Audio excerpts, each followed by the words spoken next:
Bon, on va commencer. Désolé pour ça. D'abord, alors, grand merci à tout le monde d'être venu. Je ne sais pas combien on est, mais c'est un grand succès. Merci beaucoup d'être venu. Le simple fait que vous veniez aussi nombreux, en fait, alors que nous ne sommes pas en période électorale, et alors que je suis quelqu'un qui suis totalement interdit des médias, des grands médias, en dit long sur l'état de la situation française. Depuis, ça fait bientôt, dans quelques jours, nous fêterons les 16 ans que j'ai créé l'UPR contre vents et marées. Je peux vous dire que ce n'est pas de la tarte. Ce que je vois, c'est que depuis quelques années, pas beaucoup, mais depuis 4-5 ans, disons avec la présidentielle de 2017 à laquelle j'ai participé, il y a eu un commencement de début de gens qui ont commencé à se poser des questions. Mais ce qui est très sensible, c'est depuis quelques mois maintenant, il y a de plus en plus de Français qui se posent des questions. Et de plus en plus de Français qui viennent sur mes analyses, il suffit de regarder les scores que je fais sur Internet, qui sont quand même assez spectaculaires au point même que maintenant ils manipulent sur YouTube le nombre de vues. C'est un truc incroyable. J'ai fait une vidéo, j'ai été enregistré par Éric Morillo dans Les Incorrectibles. En bout d'un jour, j'étais à 100 000 vues. Au bout un jour et demi, 150 000 vues. Un jour et 18 heures, 192 000 vues. On allait faire 200 000 vues en 2 jours, ce qui est quand même très bien. Et puis le lendemain matin, 185 000 vues. J'ai plus de bizarre. Comment est-ce qu'on peut passer de 192 000 à 185 000 vues? Alors je me suis dit, bon, j'ai dû avoir la berlue, parce que je regarde pas mal de trucs en même temps. Et puis après, on monte 186, 187, 190, 192, 195, 185 000. Alors j'appelle Morillo, je lui dis, c'est quand même bizarre. Il me dit, oui, j'ai déjà remarqué, c'est un peu bizarre. Alors ça fait 15 jours, et maintenant on est à 178 000 vues. Et c'est dingue, hein.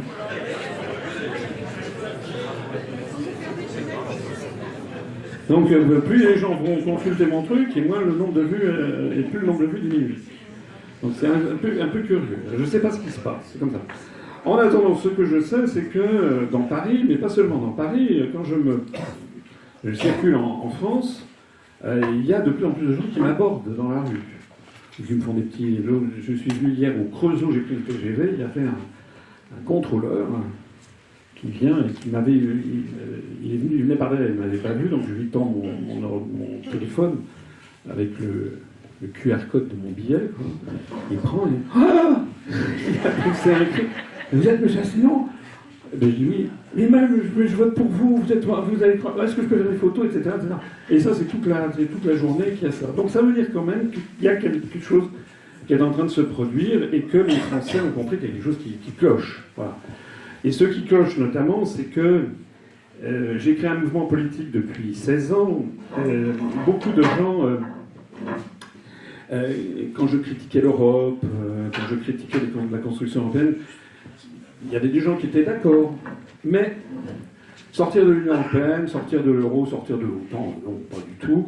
Et il y avait une espèce de ce qu'on appelle ultima ratio, c'est-à-dire la raison ultime, en fait, que les gens m'opposaient, c'est oui, mais non, vous pouvez, même si l'Europe a des défauts, l'Europe, c'est la paix. Ben non.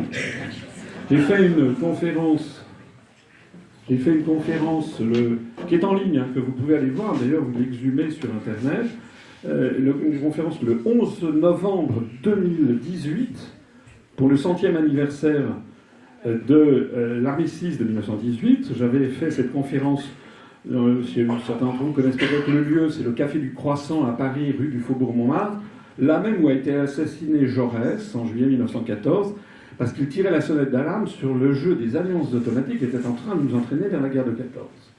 Et j'ai fait une conférence, donc c'est sur Internet, il y a la preuve, est absolument une conférence donc le 11 novembre 2018, donc il y a 4 ans et demi, où j'expliquais exactement ce qui est en train de se passer. C'est-à-dire que la France risque d'être entraînée dans un conflit planétaire à cause de l'Europe. Parce que c'est la même chose qu'en 1914, c'est-à-dire que c'est un jeu d'alliances automatiques qui nous entraîne contre notre volonté vers un conflit planétaire. Alors, ceci pour vous dire que l'argument « l'Europe, c'est la paix », eh bien maintenant, les gens commencent à comprendre que non. En fait, non. En fait, l'Europe risque de nous entraîner dans un conflit planétaire. Il y avait un deuxième argument essentiel qu'on me disait, c'était mais l'Europe, c'est la démocratie. Non. Maintenant, avec notamment l'épisode de la Covid, avec les scandales énormes sur la corruption qu'il y a au Parlement européen, il y a quand même rien moins qu'une des vice-présidentes du Parlement européen qui est sous les verrous depuis maintenant plus d'un mois et demi. Un autre député européen, on avait parlé d'1 500 000 euros de... Vous savez, on a trouvé, c'était une députée européenne qui est vice-présidente, elle est grecque. Vous allez vous rappeler cette histoire, hein? Bon. La police a débarqué chez elle, ils ont découvert 1 500 000 euros en petites coupures sous son matelas. Bon. Ils ont dit, c'est quoi ça? Elle a dit, ben, je sais pas. Bon, ça peut arriver finalement. Je sais pas, moi ça m'est jamais arrivé d'un seul coup de découvrir 1 500 000 euros en petite coupure sous mon sommier, mais bon. Mais le problème, c'est que c'est plus 1 500 000 euros. Maintenant, on en est à 15 ou 20 millions d'euros, on est à une dizaine de millions d'euros. Bon. Et puis, il n'y a pas que ça, il n'y a pas que la corruption, il y a aussi le sentiment, c'est plus qu'un sentiment, c'est une réalité, que les décisions les plus importantes sont prises par des gens non élus, par une oligarchie absolument non élue, qui prennent des décisions. Voilà, Madame von der Leyen, qui n'est élue par personne, qui est corrompue jusqu'à l'os, qui a été d'ailleurs exfiltrée du poste du ministère de la Défense où il était déjà corrompu en Allemagne. Elle prend des décisions, en fait, c'est pas elle d'ailleurs le cerveau de l'affaire, hein. Elle n'est elle-même, comme Macron, que des exécutants, hein, de gens qui sont bien placés, et Madame von der Leyen nous impose des décisions incroyables. Parmi le pompon, c'est quand même le fait qu'elle a commandé, je rappelle, 4 milliards de doses d'injection ARNM Pfizer, alors qu'il n'y a que 450 millions d'habitants. Alors, en Europe, on comptant les bébés. Ça veut donc dire qu'elle a comme une grande, elle a commandé pour 10 doses par personne. Et le plus extraordinaire, c'est qu'on ne sait pas pour quel montant, et qu'on ne sait pas savoir ce qu'elle a contenu dans les contrats. Et qu'elle a eu des échanges de SMS avec Al-Bourla, le président de Pfizer, et qu'elle ne veut pas les donner. Et le plus extraordinaire des extraordinaires, c'est en plus de ça, que c'est le New York Times qui demande maintenant, en vertu du droit à la communication des affaires, d'avoir les informations, et ce ne sont pas les journaux européens ni français. On est dans une situation de soumission qui défie l'imagination. Il y a une autre affaire qui défraie la chronique, vous le savez bien, qui est d'une importance absolument considérable, c'est le sabotage de Nord Stream. C'est un truc incroyable, ça aussi. Tous les spécialistes qui connaissent la situation savent que ça ne peut pas être quelqu'un d'autre que les États-Unis qui sont derrière. Pourquoi ? Parce qu'il suffit d'appliquer l'adage latin qui prodet, c'est-à-dire à qui ça profite, à qui profite le crime. C'est pas les Russes qui vont détruire leur propre installation. C'est à eux que ça appartient. Et au contraire, eux, leur intérêt est de pouvoir garder le gazoduc en fonctionnement pour, à supposer qu'ils soient méchants et qu'ils veuillent nous faire chanter, ce qu'ils n'ont jamais fait d'ailleurs dans l'histoire des livraisons d'hydrocarbures, mais à supposer même, leur intérêt était de pouvoir garder la possibilité de fermer le gaz, de l'ouvrir en fonction de leurs besoins. 60% de gazoducs étaient détenus par Gazprom. Bon. Mais 20% sont détenus, 10% par deux entreprises allemandes, et puis 10% par Engie français, et 10% par une autre entreprise autrichienne, et 10% restants par la Shell de britannique. Bon. On a le plus grand journaliste d'investigation au monde, M. Seymour Hersh, celui-là même qui a donné un tournant à la guerre au Vietnam en révélant l'affaire, le scandale de My Lai de 13 mars ou 16 mars 1968, en découvrant que des soldats américains avaient fait un Oran-Ur-sur-Glane au Vietnam, en fait, avec 500 morts civils au Vietnam dans la province de Quang Ngai. On était en 1968, Seymour Hersh avait obtenu des informations de première main, y compris venant d'ailleurs de soldats américains qui ne supportaient pas ce qui s'était passé. Quand il a balancé ça dans les médias américains l'ont repris. C'était une époque où il y avait un véritable contre-pouvoir aux États-Unis d'Amérique, et qui faisait la grandeur de l'Amérique. On dit volontiers que je suis anti-américain. Non, je suis juste. Quand il y a des médias qui ont la grandeur de faire respecter la démocratie aux États-Unis, c'est bien. Ce Seymour qui, en 2003-2004, a révélé, en 2004, le scandale de la prison de Abu Ghraib en Irak, où des Américains avaient humilié des soldats irakiens, mais au dernier degré, avec des sévices dignes en fait, de camps de concentration nazis. Hein. Il faut dire les choses telles qu'elles sont. Ça a fait un scandale planétaire. Et là aussi, ça a été un tournant dans l'histoire de la guerre en Irak. Bon. Et là, maintenant, il sort cette affaire, qui finalement, en termes humains, est moins grave. Il n'y a pas de mort. Mais il sort cette affaire, et qu'est-ce que disent l'ensemble des médias occidentaux? Bon, c'est un vieux schnock. Il a 85 ans. C'est un scandale. Le type, il a parfaitement ses esprits, et puis il met en jeu sa réputation planétaire, quand même. Il a eu le prix, les plus hautes distinctions journalistiques au monde, à commencer par le prix Pulitzer, un peu le prix Nobel du grand journalisme, et puis il a eu des quantités d'autres prix, y compris d'ailleurs un prix des anciens... c'est un truc assez drôle, je ne savais pas que ça existait, le prix des anciens salariés des services de renseignement américains, la CIA, le NSA, le FBI, ils font un prix justement à ceux parmi les journalistes qui leur paraissent le plus fiables. Le plus extraordinaire, c'est que quiconque étudie la situation, c'est qu'il y a un pays qui a intérêt à ça, c'est les États-Unis d'Amérique. Il n'y en a pas d'autre. C'est eux qui ont le principal intérêt. C'est de couper l'Europe de son approvisionnement en hydrocarbures bon marché. C'est le seul. C'est ce qu'ils sont en train de faire. C'est ce qu'ils ont fait. Donc l'application de l'adage latin qui prodette, on devrait tous regarder vers Washington. Mais le plus extraordinaire, c'est qu'ils l'ont dit à l'avance. Hein, le 7 février 2022, M.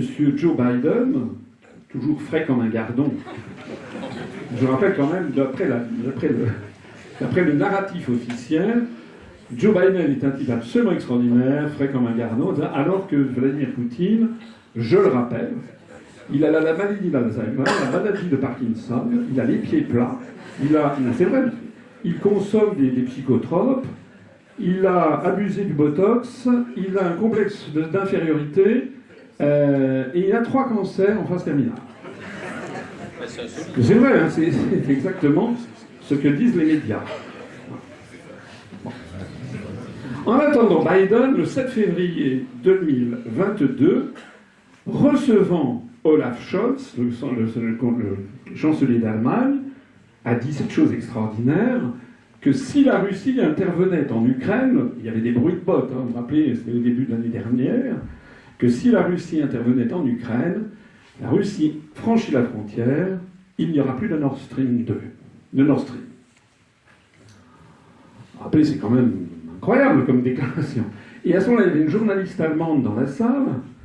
Allez sur, j'ai fait une vidéo récemment, on met tous les liens, vous pouvez trouver ça facilement. Une journaliste allemande qui a dit, mais enfin, quand même, comment vous allez pouvoir faire ça? Du point de vue juridique, vous allez faire ça comment? Et Joe Biden a souri comme la Joconde, si j'ose dire, enfin un sourire énigmatique, et il a dit, vous avez vu cette séquence, il a dit, ne vous inquiétez pas, nous le ferons. Bon, donc, enfin, ça veut dire quoi? Ça veut dire que... Alors, maintenant on a un journaliste d'investigation qui explique comment ça s'est passé, minutieusement, avec l'intervention de l'armée norvégienne. Et qu'est-ce qu'il y a comme conséquence? On a demandé aux Américains, qu'est-ce que vous en pensez? Donc la Maison-Blanche a dit non, c'est faux. Bon, c'est tout, sans autre explication. Et puis c'est tout. Personne s'est avisé d'aller demander des comptes au gouvernement norvégien. Personne ne s'est avisé d'aller voir si effectivement il y avait eu des mouvements d'avions norvégiens comme indiqué ce jour-là par... vous savez que ça s'est passé en 2 temps. C'est-à-dire que dans un premier temps, ce sont des plongeurs de l'armée américaine qui sont allés poser des bombes sur les gazoducs en question au large du Danemark et de la Suède, mais qu'il y avait une espèce de détonateur qui fonctionnait en fonction d'une bouée. Donc ils ont été placés là, à l'occasion d'un exercice de l'OTAN, Baltraps 2, Et puis, il ne s'est rien passé pendant 3 mois. Donc ça c'était pour comment dirais-je, brouiller les pistes. Et puis 3 mois après, c'est un avion norvégien qui a balancé une balise qui est justement au bon endroit et qui a émis sur un code particulier, je sais pas, un infrason, je sais pas quoi, qui a activé les détonateurs. Donc la bouée a circulé, donc l'avion norvégien est passé, puis il est reparti, puis d'un seul coup, c'est pour ça que d'un seul coup, on a vu des trucs qui ont explosé. Voilà. Donc tout ça est expliqué par le Seymour Hersh, ce journaliste d'investigation américaine.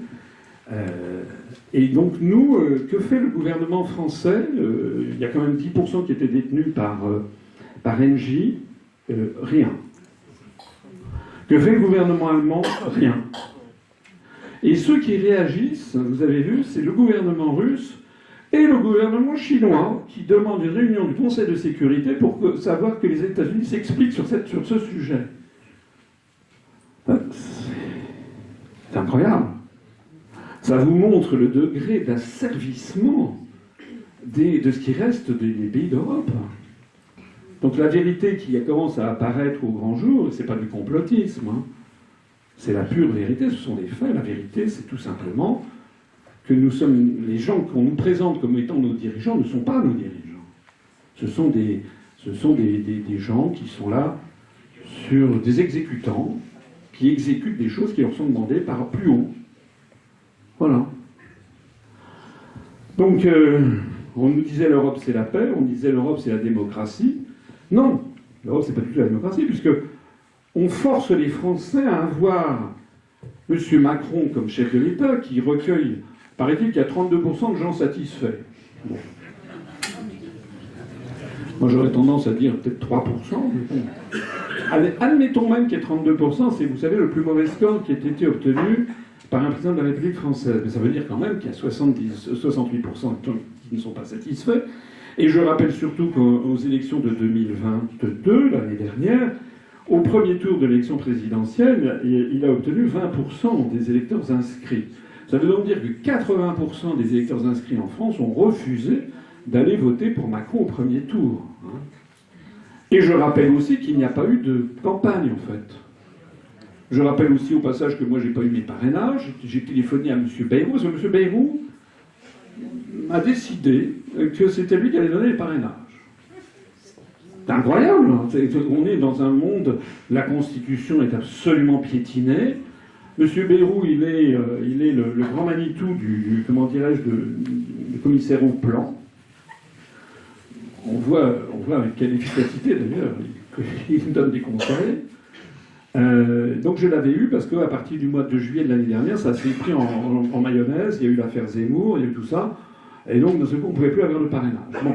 Donc moi je fais comme tout le monde, j'appelle Bayrou, qui me prend au téléphone, donc je lui dis, écoutez, si je n'ai pas mes parrainages, il n'y aura personne pour défendre la sortie de l'Union Européenne, de l'euro et de l'OTAN. C'est quand même un sujet, excusez-moi, qui est quand même le grand sujet d'actualité qui va s'imposer de toute façon dans les années qui viennent.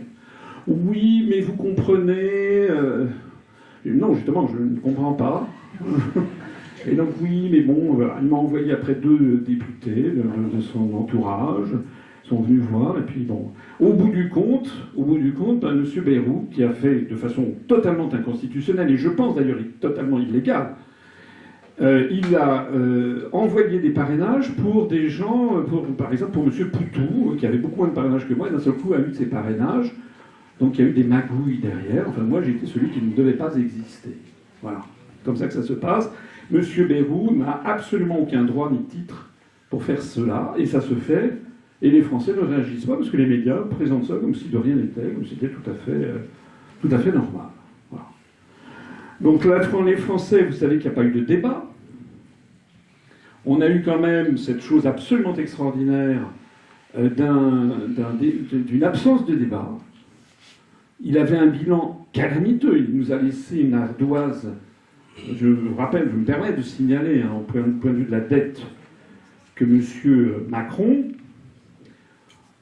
à partir du moment où il est devenu ministre des Finances, sous Hollande, pendant 2 ans, et ensuite président de la République, ça fait maintenant la 6e année, donc en l'espace de à peu près 8 ans, il a augmenté la dette publique française de 1 000 milliards d'euros.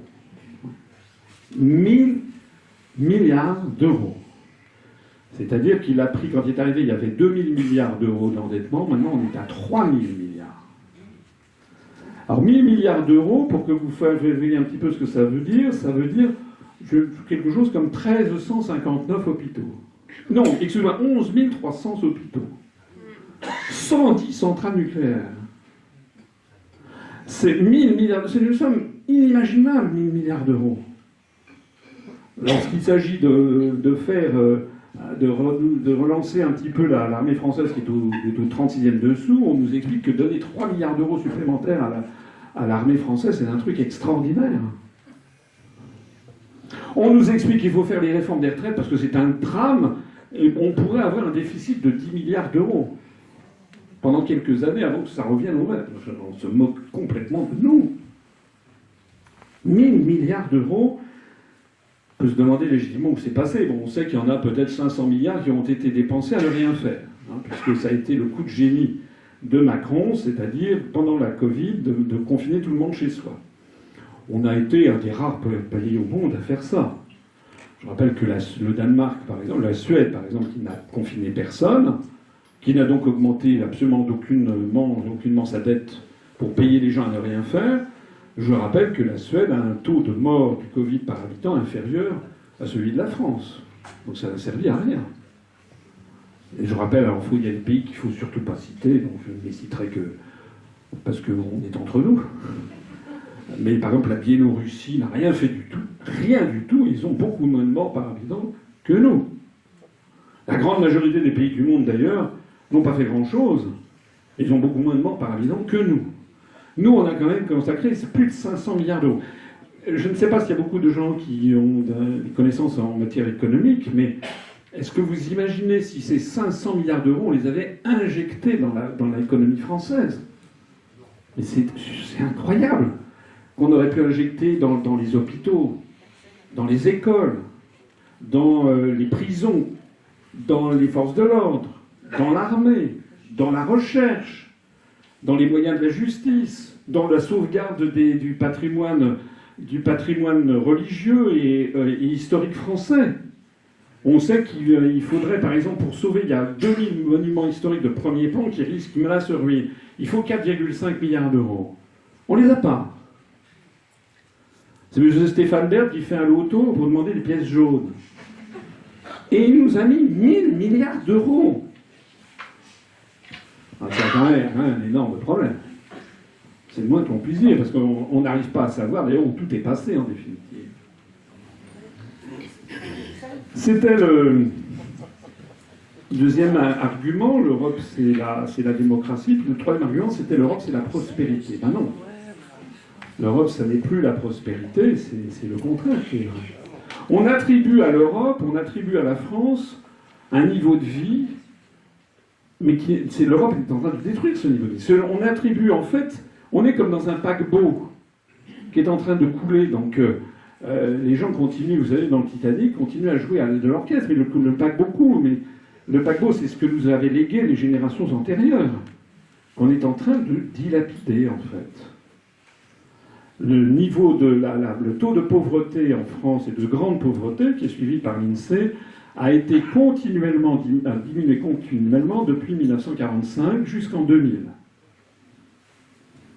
C'est suivi par l'INSEE. Je crois que le taux de grande pauvreté, c'est en dessous de 850 € par mois. Et le taux de pauvreté, c'était 950 € par mois. Bon. Donc ce nombre-là, le pourcentage n'a pas arrêté de baisser. Et depuis l'an 2000, remonte. Ça, c'est le taux des plus pauvres. On sait que, vous savez, que par exemple, il y a actuellement une activité qui est extrêmement... qui a beaucoup de succès, ce sont les restos du cœur. C'est également les soupes populaires, l'armée du salut. Mais c'est pas tout, c'est que ça concerne les plus pauvres, mais maintenant ce sont les classes moyennes qui sont en train de dégringoler. Le taux d'inflation qu'on nous annonce, qui est de l'ordre de 6% avec M. Bruno Le Maire qui se gargarise de ce taux, c'est un taux qui est complètement artificiel. D'abord parce que les calculs de l'INSEE, c'est sur l'inflation sur l'ensemble des produits. Or, vous achetez plus souvent une demi-livre de beurre qu'une télévision à cristaux liquides. Il y en a un produit que vous achetez une fois tous les 10 ans, l'autre vous l'achetez tous les jours. Donc ce qui compte pour les consommateurs, c'est d'abord et avant tout ce que vous achetez tous les jours. L'alimentation, la viande, le poisson, le beurre, l'huile, le pain, les pâtes, etc. Bon. Mais aussi vos transports, l'essence, le gazole, les transports, la SNCF, c'est ça qui compte le plus. Hein. Or là-dessus, vous savez qu'on a un taux d'inflation qui est très supérieur à ce qui est annoncé. Sur les produits alimentaires, on est plutôt à autour de 12 à 15%, ce qui est quand même déjà beaucoup plus que les 6% annoncés. Et vous savez que, paraît-il, si j'en crois à Michel-Édouard Leclerc et un certain nombre de grands distributeurs, ils tirent la sonnette d'alarme sur le fait qu'on va aller vers une explosion des prix. Hein. Bon. Alors, vous savez que sur l'essence, on a le bouclier tarifaire, et le bouclier tarifaire, vous savez ce que c'est aussi. Il s'agit de faire baisser artificiellement les prix par l'État, mais l'État paye ça en s'endettant, c'est-à-dire on reporte ça sur les générations ultérieures. Et pourquoi on a cette augmentation de l'inflation, à la fois pour des raisons structurelles et des raisons conjoncturelles, conjoncturelles qui sont en train de devenir structurelles. Conjoncturelles devenant structurelles, ben c'est l'affaire de Nord Stream et l'affaire des sanctions. C'est-à-dire que l'Europe est en train de se suicider en se coupant de ce que la géographie physique nous impose, c'est-à-dire d'acheter nos hydrocarbures là où c'est le plus cher, le moins cher et le meilleur marché et puis le plus efficace, c'est-à-dire en Russie. Tu as des pipelines qui font des gazoducs qui font 3000 km, donc c'est de très grande qualité. La logique veut que ce soit là qu'on s'approvisionne. Les Américains, en détruisant Nord Stream, nous forcent, et en nous imposant des sanctions contre la Russie, nous forcent à aller chercher des hydrocarbures ailleurs, et notamment, comme par hasard, aux États-Unis, avec des gaz de schiste, qui est une horreur du point de vue de l'écologie, et que les Américains, toujours très sympathiques, nous vendent 5, 6, 7 fois le prix de revient. Alors il faut bien comprendre un truc, c'est que la France et l'Allemagne, on vit sur un passé glorieux, et la France et l'Allemagne ont parmi les salaires les plus élevés du monde. On a également, parce qu'on a hérité de la protection sociale, de la générosité sociale qui a été décidée par les Français lors du gouvernement depuis 30 ou 40 ans, on a les cotisations sociales, les charges sociales les plus élevées du monde. On a également parmi les impôts sur les sociétés, impôts sur le revenu, TVA, etc., parmi les plus élevés du monde. On a également, parmi les contraintes environnementales, parmi les plus élevées du monde. Et maintenant, la cerise sur le gâteau, c'est qu'on a l'énergie la plus élevée du monde. Alors, pas besoin de dire que la suite est écrite. Surtout que nous avons en plus de ça des traités, les traités européens, notamment avec l'article 63 du traité sur le fonctionnement de l'Union européenne, qui nous impose la libre circulation des mouvements de capitaux. Donc, il y a qui permet à n'importe quelle entreprise d'aller se délocaliser ailleurs, sous des cieux où les salaires sont moins importants, les charges sociales sont inexistantes, les contraintes environnementales n'existent pas, et puis où l'énergie est bon marché. Vous avez vu que la France est désormais tombée à 9% du PIB pour le secteur secondaire, c'est-à-dire le secteur industriel. C'est un désastre inouï. Quand j'étais étudiant à HEC, je crois que de mémoire, on devait être à peu près à 35 ou 38% du PIB qui était d'origine industrielle. Maintenant, on est le plus bas en Europe avec la Grèce. 9% du PIB qui est fait par l'industrie. Or, l'industrie, c'est quand même ce qui reste quand tout le reste s'est effondré. Parce qu'on nous bassine avec les services, avec les Uber, avec les Blablacar, tout ce genre de trucs. Bon. Mais ça, c'est comme la mousse d'une bière. Hein. Lorsque les Lehman Brothers aux États-Unis avaient fait faillite, du jour au lendemain, il n'y avait plus rien, il n'y avait plus qu'un bâtiment vide. Alors que lorsque vous faites faillite avec une entreprise d'industrie automobile, là, ce sont des industries très très lourdes. Et il faut des décennies pour bâtir une industrie automobile. Et puis si vous la détruisez, vous risquez vous savez que l'industrie automobile française est en pleine déroute. Alors ça, c'est la première raison, c'est notamment le découplage avec les États-Unis, avec la Russie pour la fourniture des hydrocarbures. Et puis il y a une autre raison dont on ne vous parle pas beaucoup, c'est le moins que l'on puisse dire, on ne vous en parle pas du tout, de l'inflation qui se développe un peu partout dans le monde occidental, c'est la planche à billets. La planche à billets qui est là pour éviter l'effondrement général. Alors déjà, les Américains ont beaucoup développé la production de dollars, mais l'Europe également. Parce que ce qu'il faut comprendre, c'est que les marchés financiers ne croient pas dans la survie de l'euro à terme. Je l'ai déjà expliqué, on ne peut pas dire, une chose qu'il faut quand même me reconnaître, c'est ma cohérence dans les analyses.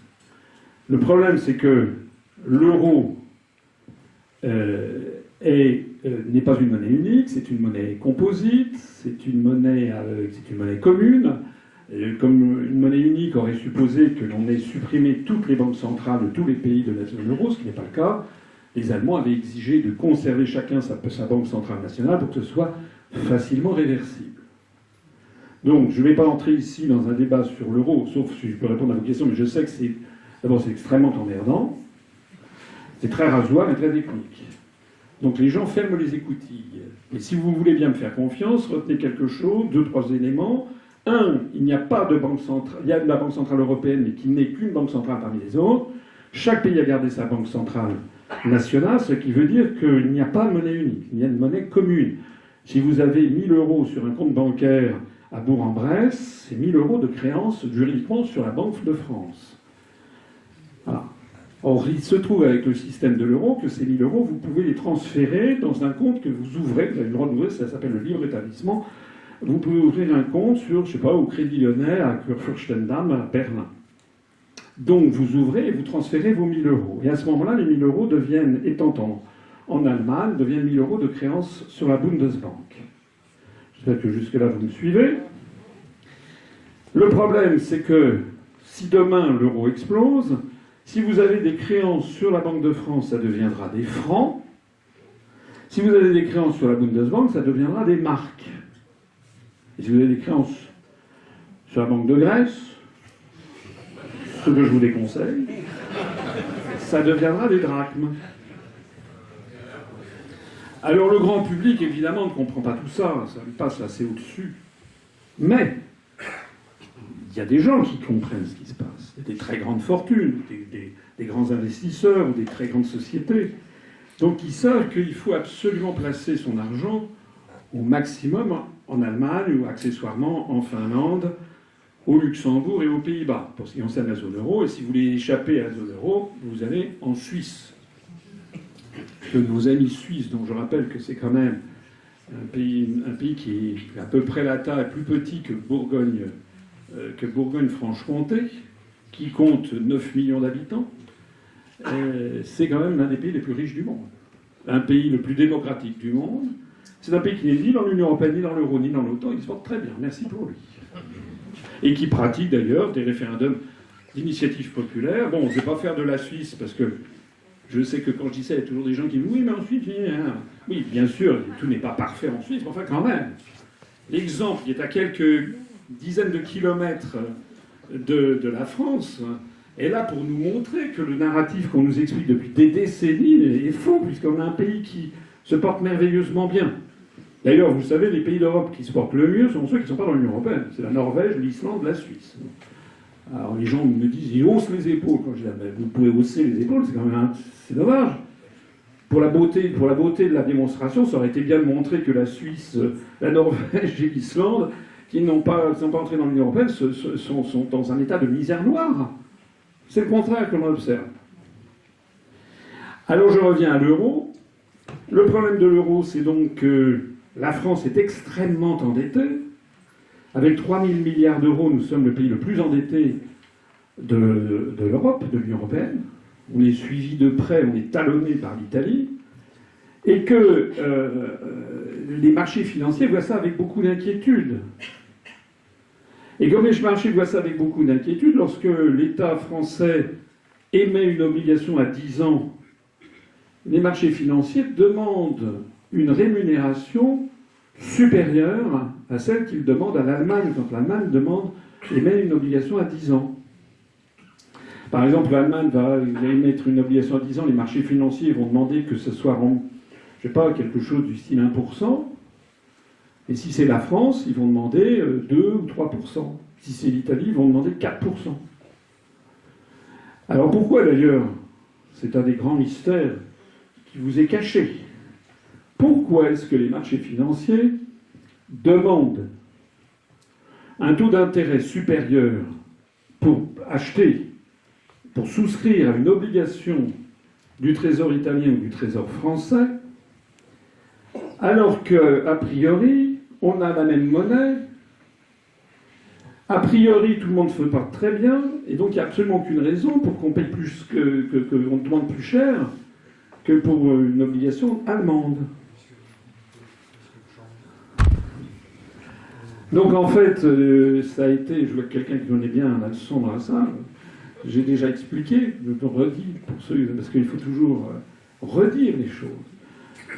Il y avait l'ancien président de la BCE qui avait expliqué, Mario Draghi, qui était un Italien, il avait un jour lâché le morceau, c'est un peu comme Biden, parfois il parle trop, comme Biden sur le Nord Stream, un jour Mario Draghi a trop parlé. Il a expliqué, il a rappelé qu'un taux d'intérêt demandé par un marché financier, c'est pour rémunérer 3 risques. Le premier risque, c'est ce que l'on appelle le risque de liquidité. C'est-à-dire que si vous avez, mettons, 10 000 euros, et puis que vous décidez de ces 10 000 euros, plutôt que de les avoir sur votre compte en banque ou sur un compte à vue comme la caisse d'épargne, vous souscrivez un emprunt à 10 ans de l'État, de tel ou tel État, ben pendant 10 ans, vous n'avez plus votre argent.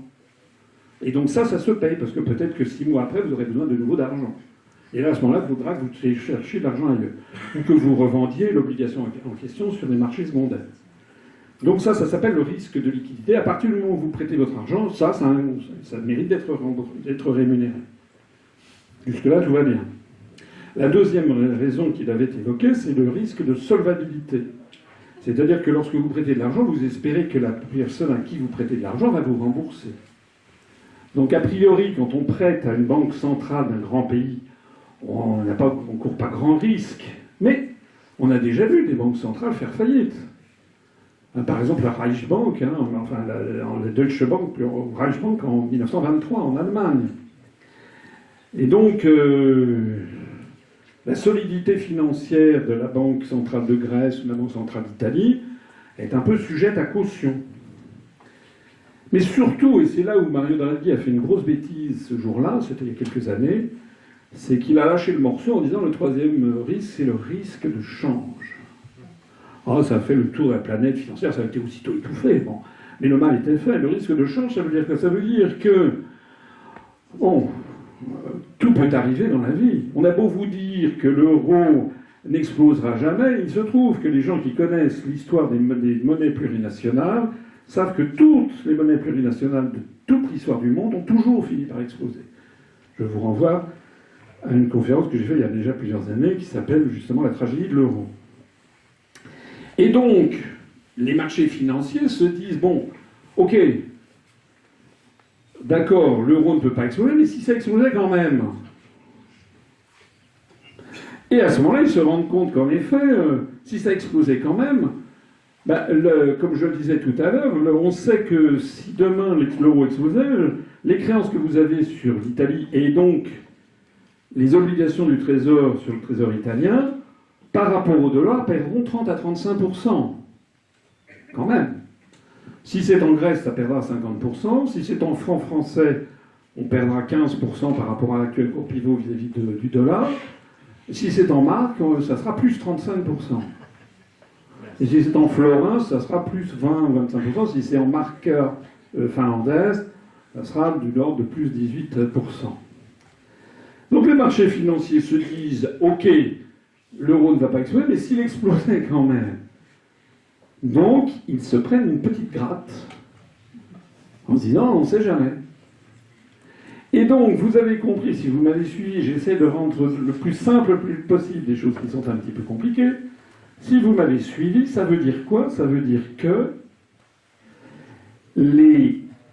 plus les taux d'intérêt demandés sur l'Italie ou sur la France augmentent, plus les marchés financiers sont sceptiques sur la possibilité de la France et de l'Italie de rester dans la zone euro. Et lorsque M. Macron nous fait plus 1000 milliards d'euros d'endettement en 6 ans, en 8 ans. Les marchés financiers qui voient que la France est dans un état d'endettement absolument colossal, et ils se disent bon, moi je préfère, quitte à faire, plutôt s'il faut acheter une obligation sur le trésor français, je vais demander plus d'argent que sur le trésor allemand. Donc les taux d'intérêt demandés par les marchés financiers augmentent.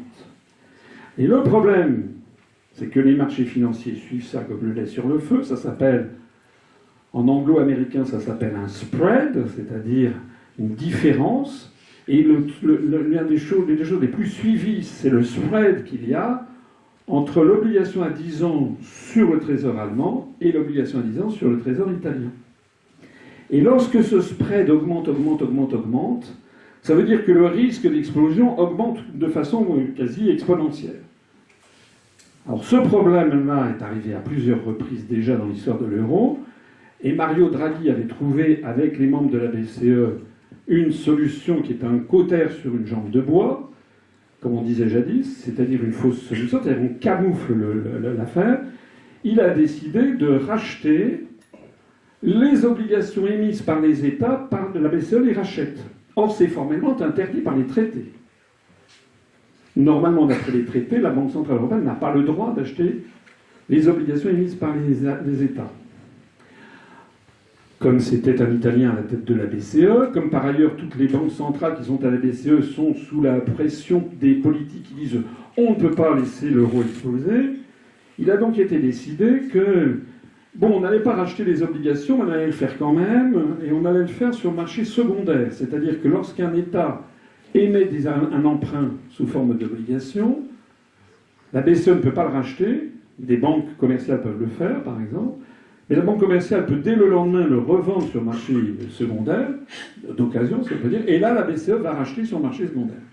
Ça veut dire que les traités sont violés dans leur esprit. Ça a eu comme effet quoi? Ça a eu comme effet de faire baisser la tension sur les taux d'intérêt italiens ou grecs. C'est un peu comme si vous avez une maladie incurable et qu'on vous donne de l'aspirine pour faire baisser la tension. Alors effectivement, et la température. Effectivement, vous allez avoir votre température qui baisse, mais vous n'êtes pas guéri pour autant. Et le problème, la contrepartie de ça, c'est que la BCE a commencé à acheter des dettes sur l'Italie ou sur la France. Il y a une autre contrepartie, c'est qu'avec ce système, l'endettement de la France ou l'endettement de l'Italie se transcrit aussi dans un déficit commercial apocalyptique. Vous savez que la France, on bat les records de déficit commercial depuis Vercingétorix. On a fait 160 milliards d'euros de déficit commercial en 2022. Et que ce déficit commercial sert notamment à payer des importations venant, par exemple, d'Allemagne.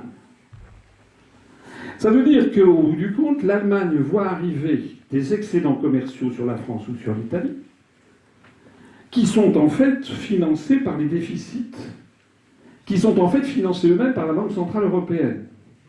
Et les Allemands voient donc arriver, ils ont des créances qui augmentent à l'actif de la Banque Centrale Allemande, de la Bundesbank, qui sont des actifs sur des banques centrales des pays du Sud, dans lesquels ils ont de plus en plus peur. Donc les Allemands, qui sont des gens sérieux en matière financière, surtout depuis l'expérience de 1923, ne veulent pas de ça. Il y a des demandes reconventionnelles devant le tribunal constitutionnel de Karlsruhe pour qu'il n'en soit pas ainsi, pour empêcher la BCE de continuer à racheter des dettes. Mais tout le monde sait que si la BCE arrête d'acheter des dettes, l'euro explose dans le mois qui suit. Donc c'est un truc complètement vicieux. Alors, l'été dernier, tout ça, évidemment, personne n'explique ça aux Français. Bon, d'ailleurs, pour une raison simple, c'est que personne ne comprend. Non, je dis ça, c'est très immodeste, hein, mais je peux vous assurer que les dirigeants politiques français, peut-être Macron y compris, en tout cas le maire, c'est sûr, ne comprennent rien à ce système. Je ne parle même pas de Mélenchon, Le Pen, ça c'est zéro. Ils parlent de choses, ils ne savent pas de quoi ils parlent. Donc on est dans un système extrêmement vicieux, c'est que pour conserver l'euro, qui est une monnaie politique et idéologique, au bout du compte, l'Allemagne voit monter à l'actif de la Banque centrale de la Bundesbank des créances sur les banques centrales des pays du Sud, qui sont des créances de ce que les Allemands... Justement, il se passe ce que les Allemands ne voulaient pas. Voilà. Les Allemands, vous savez, au moment de la création de l'euro, ils appelaient ce qu'ils appellent le Club Med. C'est tout un programme, c'est des pays du Sud, qui sont pas sérieux. Ils appelaient ça le Club Med. Ça, c'est quand ils étaient gentils. Quand ils étaient méchants, ils appelaient ça pigs. Portugal, Italie, Grèce, Spain. Portugal, Grèce, Italie et Espagne. Pigs, vous savez, c'est des cochons en anglais. Ils sont encore plus méchants, et là, racistes, ils disent gypsy. Ça veut dire les romanichels, ils ajoutent un Y pour l'Irlande. C'est comme ça que ça se passe. Hein. Alors, ils n'osent pas dire la France, enfin, ils le pensent beaucoup. Alors là, au bout du compte de tout ça, à l'été dernier, il y a eu une fièvre sur les taux d'intérêt. Le spread sur l'Italie et sur la France, mais sur l'Italie en particulier, a remonté très très fort, a dépassé les 4%. Ça a été panique à bord. Il y a eu on s'est réunis à la Banque Centrale Européenne sous l'autorité de Mme Christine Lagarde, qui d'ailleurs elle-même, maintenant elle comprend de ce dont il s'agit, mais quand elle avait été nommée, elle ne comprenait rien. Et donc un jour, elle avait dit dans une conférence de presse, quelqu'un lui demandait l'état du spread, elle avait dit qu'elle n'était pas là pour s'occuper des spreads. Enfin, c'est une connerie énorme. Ça a fait le tour de la planète. Dans la minute, les taux d'intérêt ont explosé sur l'Italie. Donc, il y a tous les gens de la BCE à Francfort qui ont ramé, ils ont convoqué la presse. Non, elle a été mal comprise. Tout le monde a été mal comprise. Elle avait surtout rien compris. Alors là, l'été dernier, c'est reparti à la hausse très très fort. Donc, Madame Lagarde a convoqué tout le monde pour savoir ce qu'on allait faire. Et elle a annoncé qu'il y aurait un nouvel instrument, qui est un instrument de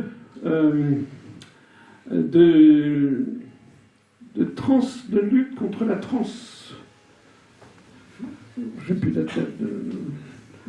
un instrument de lutte contre la transmission, je sais pas quoi, enfin c'est un truc, ça veut rien dire.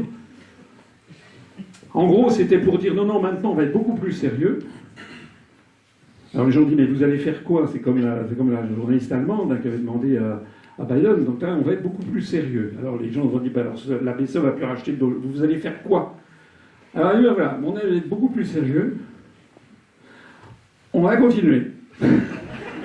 Mais, il y a un mais, c'est qu'il va y avoir des contraintes beaucoup plus importantes qui vont peser sur les pays pour qu'ils appliquent enfin sérieusement les grandes orientations des politiques économiques fixées par la Banque Centrale Européenne et par la Commission Européenne, pardon, en vertu l'article 121, je crois, du traité sur le fonctionnement de l'Union européenne.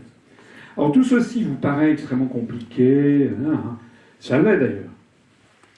Et ce qu'il faut bien comprendre, c'est que Macron n'est pas du tout libre de quoi que ce soit. La réforme des retraites, elle est demandée par la Commission européenne depuis des années. Non pas d'ailleurs que ça résoudra le problème de l'endettement français, ça n'a rien à voir. Simplement que la Commission européenne est la cible, depuis des années, de lobbies très puissants, et a commencé, vous connaissez tous le nom de BlackRock, qui est le fonds d'investissement le plus important du monde, qui gère, je ne sais plus, 7000 milliards de dollars, c'est un truc de dingue. Et donc les grands fonds d'investissement américains imposent à la France de passer à la retraite par capitalisation. Que les Français ne veulent pas, les Français veulent garder leur système. Donc Macron, un enfant de 7 ans ne ferait pas ce que fait Macron. Il sait très bien que dans la situation actuelle politique qui est explosive, on ne s'amuse pas à lancer un nouveau front. Ben non, il est obligé, il faut bien voir qu'on a des dirigeants, ce ne sont plus nos dirigeants. Hein. Les gens que vous voyez ne sont pas nos dirigeants, ce sont des acteurs pour compte d'autrui. Alors, par ailleurs, ces achats de dettes françaises ou italiennes ont pour effet de produire de l'euro. Et donc, cette augmentation de la masse monétaire, au bout du compte, se traduit également par cette inflation que nous vivons. Donc, l'inflation que nous avons et qui va croître et embellir au cours des mois qui viennent est due d'une part à ce phénomène structurel de l'euro qui n'est pas viable de toute façon et qui finira par exploser. Je ne suis pas le seul à le dire. Il y a par exemple quelqu'un comme Marc Toiti, qui d'ailleurs n'est plus beaucoup invité nulle part, qui le dit aussi. Il y a d'autres personnes, Henri Guénaud, des gens comme ça que je connais. Mais quand je leur dis, alors il faut dire qu'il faut sortir de l'euro, ah non, non. Mais pourquoi? Ah non. Mais pourquoi? On est dans un monde, la France est dans un monde où les débats les plus importants sont absolument interdits. Alors, d'une part, parce qu'il y en a qui sont compliqués et les gens ne comprennent rien, c'est comme le cas de l'euro. D'autre part, il y a 2 cas où là, les gens, c'est beaucoup moins compliqué à comprendre quand même, par exemple l'affaire ukrainienne. Et là, le débat est interdit, puisque de toute façon, ça n'est plus les dirigeants français qui décident, et les médias sont sous instruction. On a quand même cette chose extraordinaire en France, de voir qu'on avance un peu comme des somnambules vers un risque de guerre nucléaire, avec des gens qui passent à la télévision en disant il faut y aller, il faut entrer dans... Enfin, c'est incroyable. Dans un conflit où non seulement nous n'avons strictement aucun intérêt, mais en plus on a exactement les intérêts inverses. Ce que devrait faire la France aujourd'hui, c'est exactement l'inverse de ce qu'elle fait. Alors on a bien sûr des narratifs qui nous expliquent la version américaine des choses, mais c'est la version américaine et ukrainienne. Alors si là, on en parlera peut-être pendant les questions, mais si vous avez des doutes sur ce qui se passe en Ukraine et en Russie sur la problématique, je me permets de vous envoyer sur mes conférences que j'ai faites en ligne, mes vidéos que j'ai faites en ligne, et qui, soit dit en passant, il y en a une qui a dépassé 540 000 vues sur Dialogue franco-russe, où j'explique que l'objectif final n'est pas d'avoir l'Ukraine uniquement dans l'Union européenne et dans l'OSCE, l'objectif final, c'est de démanteler la Russie. D'ailleurs, Mme Victoria Nuland, sous-secrétaire d'État américaine, l'a elle-même dit il y a quelques jours, enfin quelques semaines, elle a dit qu'elle trouvait qu'à son goût, la Russie était trop grande. Bon. Et donc, il va falloir découper en rondelles. Vraiment, je vous invite à aller voir ma conférence sur Dialogue franco-russe, parce que il s'est tenu... C'est pas des propos... Pourquoi je suis jamais invité dans les médias? C'est parce que les gens ont fini par me comprendre. C'est que moi, tout est toujours sourcé, et aux meilleures sources. Le 24 juin 2022, à Prague, s'est tenue une conférence de l'Union des Nations Libres de Russie, où l'on a projeté comment la Russie allait être démantibulée. On ne sait plus une dizaine ou une douzaine de républiques à l'intérieur. Et ce truc a fait l'objet d'une la une du Kiev Post, qui figure d'ailleurs dans la vidéo que j'ai faite. Et par ailleurs, dans cette réunion publique, c'est pas le café du commerce, vous aviez l'ancien ministre des Affaires étrangères du président Porochenko, c'est-à-dire le prédécesseur de Zelensky, et vous aviez le responsable américain de la CSE, la Conférence sur la sécurité et la coopération en Europe, au département d'État. C'est donc porté par des officiels. Et Mme Victoria Nuland, comme je vous l'ai dit, c'est quand même... Elle est en charge, elle est secrétaire d'État adjoint aux États-Unis, elle explique ça.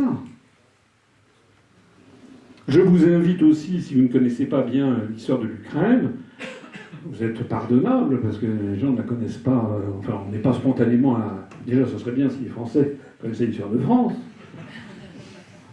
Mais allez vous renseigner, je vous en conjure, allez vous renseigner sur l'histoire de l'Ukraine. Allez voir mes vidéos qui, elles n'ont pas fait 510 000 vues, j'en ai fait des vidéos qui ont fait 1 200 000, 1 300 000 vues. Ce qui prouve qu'il y a quand même un manque dans la société française, dans la société médiatique.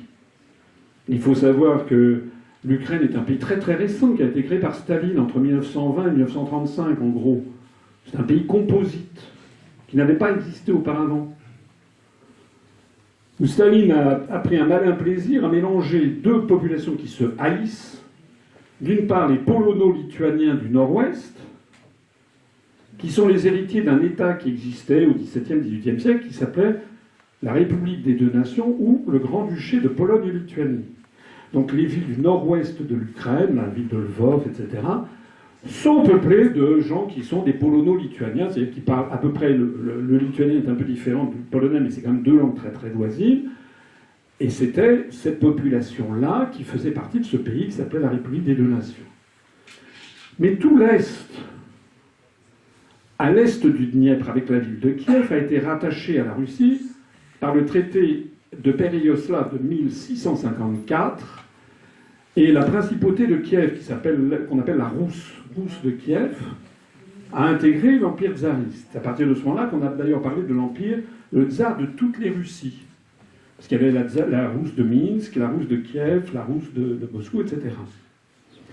1654, je rappelle qu'en 1654, la ville de Lille n'était pas française, la ville de Strasbourg n'était pas française, la Savoie n'était pas française, le comté de Nice n'était pas français. Donc on est dans le moment de l'époque de l'Europe où les États se constituent en définitive. Et donc depuis cette époque, Kiev et tout l'Est ont relevé de l'Empire russe.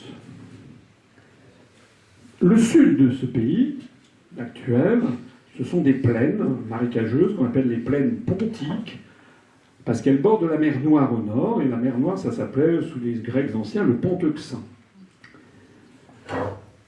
Et ces terres étaient peuplées de populations qu'on appelle les Tatars ou les Tartares, qui étaient des populations islamisées. Et depuis le Haut Moyen-Âge, alors là, je vais peut-être avoir une petite défaillance, mais disons c'est aux alentours de l'an 1000 ou 1100, que tout le sud de l'Ukraine actuelle était peuplé de musulmans tartares. Essayez d'aller regarder dans une bibliothèque ou sur Internet des atlas français ou allemands ou anglais de 1780, et vous verrez que là où il y a actuellement les combats dont on parle, ça s'appelle la Petite Tartarie, ou le pays des Cosaques Zaporog, c'était leur nom. Il a donné d'ailleurs son nom à la ville de Zaporogie. Les Cosaques Zaporog ou les Tartares de Crimée, les Tartares, la Petite Tartarie. Or, ces populations musulmanes étaient en fait sous domination de l'Empire ottoman qui se trouve de l'autre côté de la mer Noire, qu'on appelle aujourd'hui la Turquie, mais enfin, la Turquie n'est plus qu'une petite partie de ce que fut l'Empire ottoman. Et c'est au XVIIIe siècle, à partir de 1760, que Catherine de Russie, la grande Catherine, qui était une Allemande, qui avait épousé le tsar, je crois que c'est Pierre II, qu'elle avait rapidement fait passer de vie à trépas, mais elle s'était donc ensuite approprié le poste de tsarine, et ça reste une des grandes dirigeantes de la Russie, bien qu'elle fût d'origine allemande à l'origine. Et elle avait le sang chaud, dans tous les sens du terme. Elle avait un amant qui était le général Potemkin. Et elle avait demandé à Potemkin d'aller conquérir les terres du sud de ce pays actuel, qui étaient peuplées de musulmans. Et donc il s'est agi un petit peu, c'est un peu l'équivalent avec 80 ans ou 60 ans d'avance de la conquête de l'Algérie par Charles X en 1830. Donc ils ont conquis ces terres. Un traité de 1794 a reconnu que c'était une propriété russe, et les Russes, à ce moment-là, ont envoyé l'équivalent des pieds noirs en France, quand on a envoyé des colons en Algérie, les Russes ont envoyé des colons dans ces terres conquises sur les terres musulmanes. Et ils ont créé des villes ex nihilo, ou à partir de petits fortins ou de petites bricoles. Ils ont créé la ville de Mariupol, ça veut dire, c'est du russe, ça veut dire la ville de Marie. La ville de Mélitopol, ça veut dire la ville du miel en russe. Ils ont créé une ville qui s'appelle Odessa. Odessa, c'est Ulysse, Ulysse dans l'Odyssée. C'est une ville russe qui a été créée ex nihilo, c'est les Russes qui l'ont créée. Ils ont en Crimée mis la main sur la grande baie. Ils ont découvert une immense baie qui était formidable pour avoir un port militaire. Ils ont créé une ville qu'ils ont appelée la ville de Sébastien, Sébastopol. Et donc ils ont mis la main sur ces territoires qui sont depuis lors peuplés, pour que vous compreniez un peu la situation, c'est un peu des pieds noirs russes, mais depuis 250 ans. Donc on est dans un peu la même situation que la France en Algérie, sauf que il n'y a quasiment plus de Tartares. D'ailleurs, Staline en a déporté dans les années 1940 parce qu'ils avaient collaboré avec les envahisseurs nazis. Donc si vous allez en Crimée, ce que je vous conseille un jour, c'est un pays magnifique, notamment le sud ressort de la Côte d'Azur de 1910, c'est extraordinaire, ça a été très peu... Vous verrez qu'il y a un proverbe russe qui dit que les habitants de la Crimée sont plus russes que les Russes. Et tout le sud de ce pays est devenu russe, russophone, russophile. Donc le drame, c'est que Staline a fait ce pays de briques et de broc avec des gens qui se détestent. Puisque par ailleurs, vous savez que la Russie et l'Allemagne se sont partagées à plusieurs reprises la Pologne, pour faire disparaître la Pologne. Vous avez des cartes où il n'y a plus la Pologne. De telle sorte qu'après 1918, lorsqu'on recrée la Pologne, les Polonais détestent les Russes plus que jamais, détestent aussi les Allemands. C'est d'ailleurs toujours vrai. Hein. Vous savez que la Pologne en ce moment est le fer de lance pour nous entraîner à la guerre contre la Russie. Mais ils ne portent pas non plus beaucoup dans leur cœur les Allemands, puisque vous avez vu, ça on en parle mezza voce en France, ils ont quand même sorti, là, il y a un mois et demi, une demande de réparation à l'Allemagne de 1300 milliards d'euros pour les dommages de guerre. On s'adore au sein de l'Union européenne, hein, c'est franchement... Alors les Polonais ont des raisons d'avoir subi effectivement le joug russe, il ne faut pas non plus être... Ils ont des rancœurs historiques. Il y a eu aussi l'affaire que dans les années 30, il y a eu une famine terrible. Alors a-t-elle été provoquée délibérément par Staline ou bien est-elle le fruit des circonstances? On n'en sait rien. Ça dépend du point de vue de l'interlocuteur qui vous en parle, mais ça s'appelle Holodomor. Et donc c'est une poire, une haine des Polonais contre la Russie.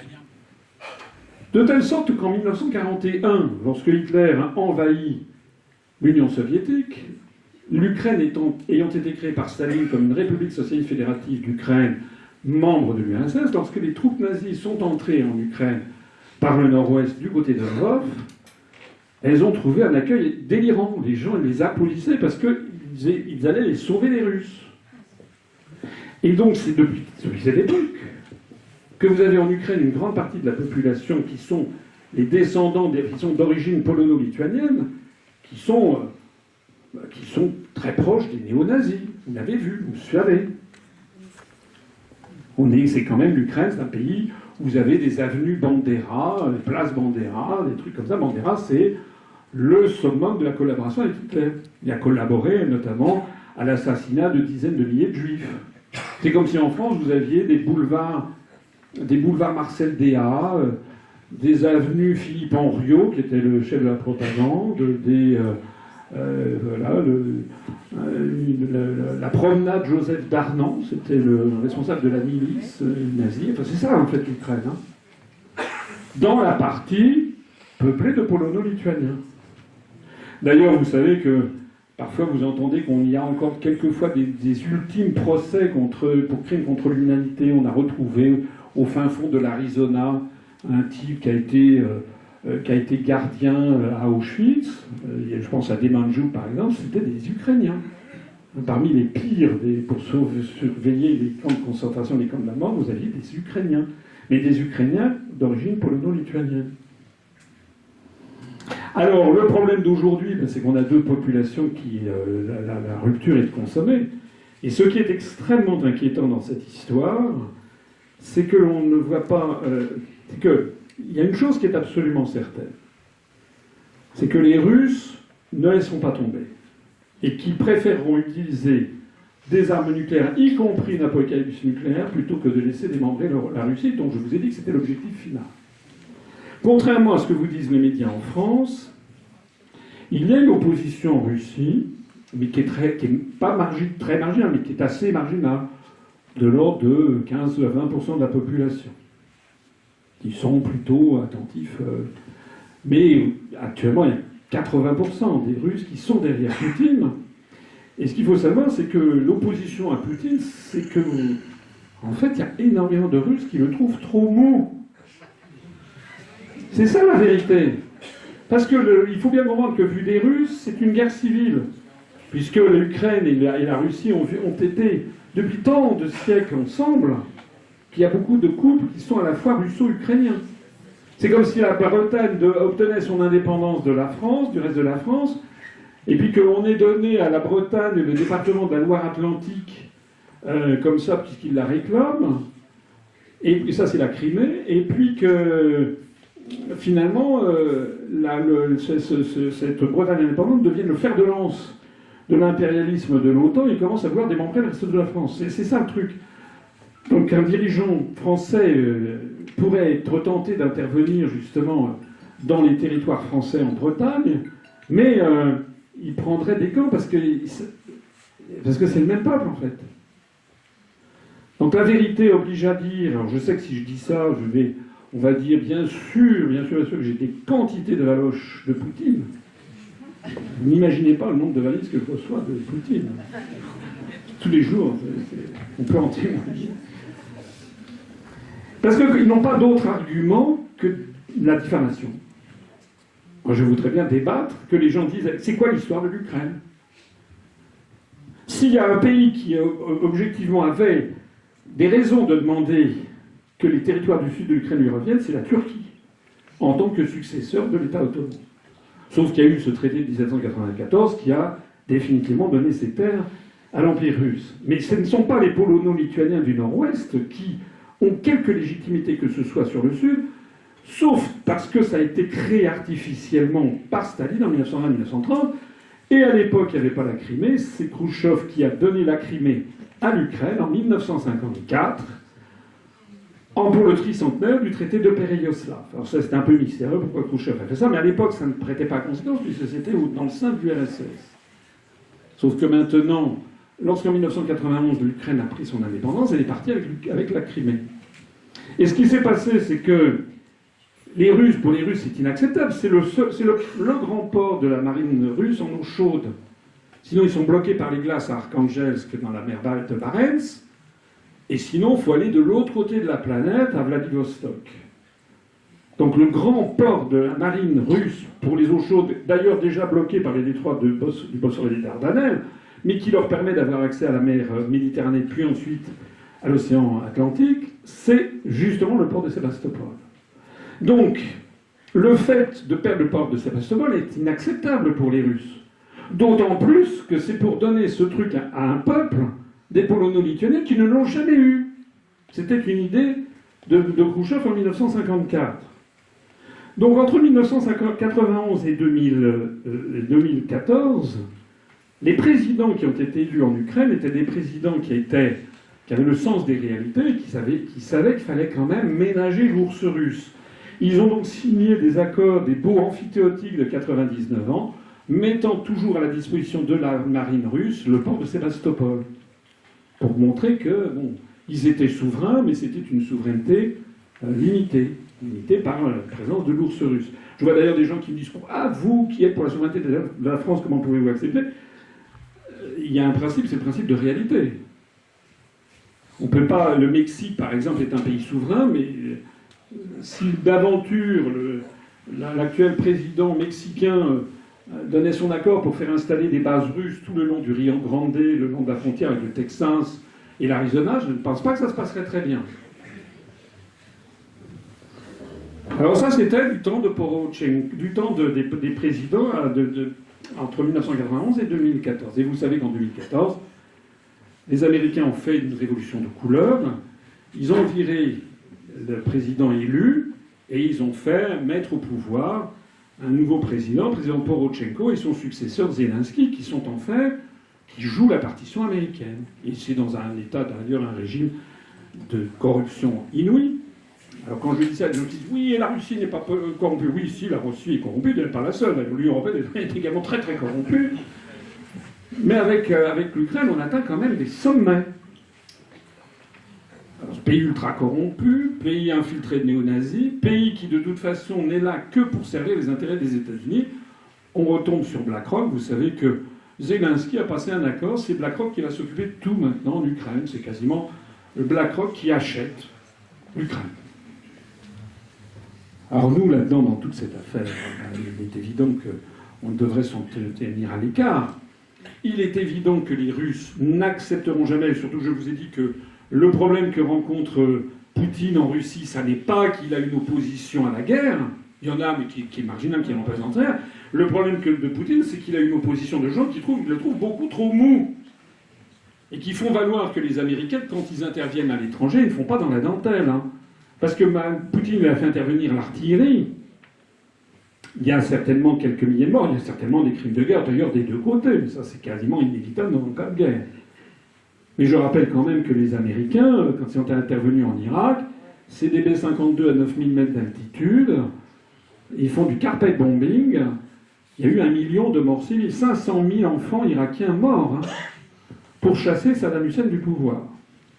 Et vous vous rappelez de cette vidéo extraordinaire, si l'on peut dire, où une journaliste de CBS avait interrogé Madeleine Albright, la secrétaire d'État américaine, en disant « Mais quand même, 500 000 enfants morts que les Américains ont fait pour chasser Saddam Hussein du pouvoir, et vous n'allez pas un peu gêné quand même ?» Et elle avait dit « Non, on pense que ça valait la peine. » Et c'est ce même pays qui maintenant donne des leçons de morale à la Russie.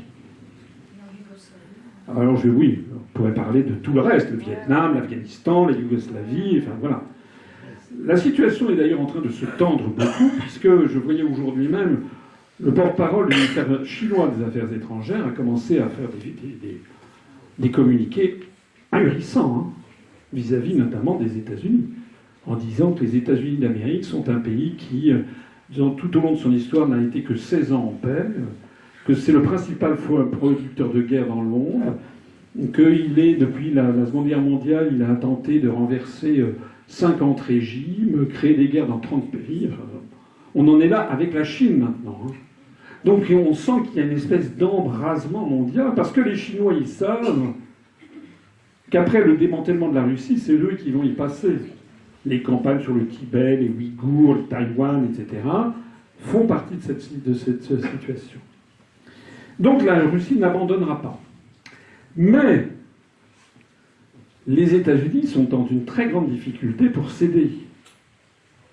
Parce que si les États-Unis cèdent, c'est un coup terrible au prestige de l'OTAN, et surtout ça va permettre à la Russie qui aura gagné d'aller de l'avant. D'ailleurs, Poutine, dans son dernier discours, en a parlé, et là je reviens aux questions monétaires, je suis désolé, mais en pratiquement une dédollarisation de l'économie mondiale, qui a d'ailleurs commencé, mais ça veut dire qu'il va s'entendre avec la Chine, avec l'Inde, avec les BRICS, en tout cas l'Afrique du Sud, et un certain nombre de pays d'Afrique, pour sortir de l'affaire du dollar. Et s'attaquer au dollar, c'est pour ça que De Gaulle a été viré. Mai 68, ce sont les décisions de De Gaulle de se faire rembourser en or les dollars. C'est très très... S'attaquer au dollar, c'est très très grave. C'est ce qui fait la puissance américaine. Les Américains ne sont pas des gens qui travaillent extraordinairement. Si vous allez aux États-Unis, dans le Middle West, à 6 heures du soir, il n'y a plus personne dans les bureaux. Les gens, ils se font un barbecue. Si vous allez en Chine, là, ça bosse. Donc, d'où vient la puissance américaine? C'est un truc qui est... C'est le dollar. C'est le dollar qui permet, depuis 1945 à ce pays, d'acheter la planète entière en émettant de la monnaie, puisque c'est la monnaie acceptée partout dans le monde. Sauf que maintenant, ils ont trop tiré sur la corde et que de plus en plus de pays ne veulent plus accepter. Voilà. Et maintenant, là, le problème qu'ont les États-Unis, c'est qu'il a pu y avoir des pays comme la Libye, comme la France, qui ont essayé d'échapper au privilège de l'art. De Gaulle s'est fait gicler avec mai 68, enfin avec les suites. Bon, Kadhafi ou Thomas Sankara ont trouvé une mort plus expéditive, parce que s'attaquer au dollar, s'attaquer à l'oncle Sam, s'attaquer à ce qui fait sa puissance. Sauf que là, maintenant, c'est la Russie, c'est la Chine. C'est les premières puissances militaires mondiales. C'est l'Inde, éventuellement, c'est l'Afrique du Sud. Et donc, c'est un combat de titans auquel nous assistons. C'est un combat énorme, ce qui se passe en ce moment. C'est vraiment d'une exceptionnelle importance historique de savoir ce qui va en résulter. Et on voit bien que dans tout ça, l'Europe, c'est zéro. Ou plus exactement, les masques tombent. Il est en train d'apparaître ce que je cesse de claironner, moi, depuis dans le Vox clamans in deserto, comme on dit dans les évangiles, c'est que je dis que l'Europe, ça a été créé par les États-Unis d'Amérique. Et on voit donc que c'est triste. C'est triste de voir nos dirigeants, qui ne sont pas seulement les Français d'ailleurs. On a l'impression que c'est un peu comme les bourgeois de Calais. Je ne sais pas s'il y a encore beaucoup de gens dans la salle qui connaissent l'épisode des bourgeois de Calais. En tout cas, on est là en train de... On voit tous les dirigeants du monde occidental qui vont à Kiev comme pour aller, je sais pas, comme aller à Notre-Dame de Lourdes.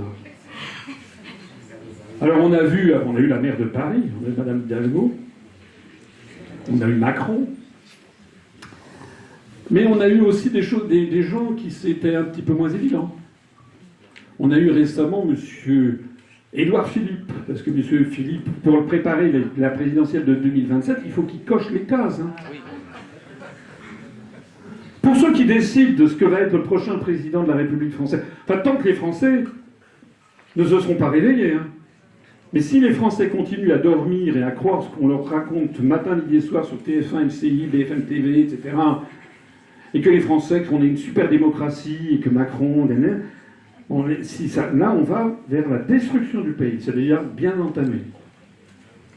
Donc je peux vous dire ce qui va se passer dans les mois et les années qui viennent, si rien ne change, c'est que l'oligarchie qui pilote tout ça, qui regarde en fait les Français et leurs dirigeants comme un entomologiste regarde des fourmis dans un vivarium, hein, ou des scolopendres, on dit « Oh, ils font une élection présidentielle. » L'élection présidentielle est entièrement vérolée.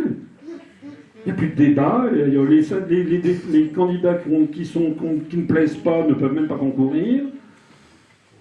Et puis vous avez une fausse opposition, et ça j'insiste, parce que ça m'a valu combien d'insultes depuis 15 ou 16 ans. Non seulement les élites euro-atlantistes, les dirigeants choisissent les dirigeants français, mais ils choisissent aussi quels sont les opposants qu'on doit présenter au peuple français. Sachant que ces opposants ont été entièrement rendus inoffensifs. Et plus ils gueulent, et plus ils sont inoffensifs, en fait. Mélenchon, je vous renvoie à c'est un truc extraordinaire. Moi, j'aime bien le regarder de temps en temps. Vous vous rappelez que Mélenchon avait rencontré Macron à Marseille, hein, sur le port, à minuit. Macron était sur le trottoir. Je ne sais pas ce qu'il faisait sur le trottoir, d'ailleurs. Enfin bref, il rencontre Macron sur le trottoir, et il dit à Macron lui dit « Ah ben vous avez... parce que là, quelques heures avant, Mélenchon avait fait un meeting où il avait traité Macron de tous les noms, que c'était quelqu'un d'épouvantable et ça. Et puis donc là, il le voit, et donc il dit, vous m'avez traité quand même. Et Mélenchon, hein, allez revoir ce truc. Mélenchon, non, vous savez, c'est très excessif. Regardez le sketch qu'il y a en ce moment à l'Assemblée nationale, c'est honteux.